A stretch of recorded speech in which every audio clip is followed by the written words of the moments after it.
தேவி, பிரபா எங்கம்மா? மாப்பிள்ள வீட்டுல யாரையோ அறிமுகப்படுத்த கேக்குறாங்க.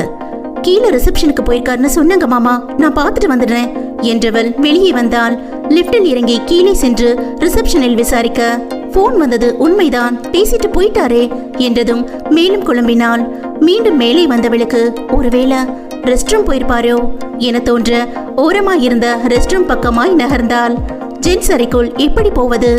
தயங்கி நின்றவள் சற்று தள்ளி போன் பேசி நின்ற உறவுக்கார பையன் ஒருவனை காணவே கையசைத்து அழைத்தாள்.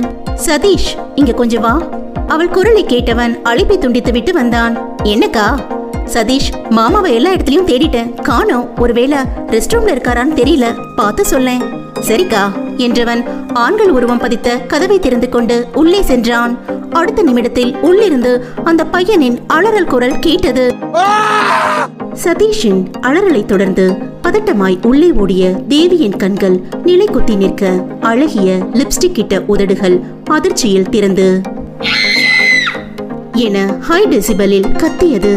காலை மடக்கி தரையில் மல்லாந்து வாயை திறந்து கிடந்த பிரபஞ்சன் எங்கோ வெறித்த விழிகளுடன் உயிரை தொலைத்திருந்தான்.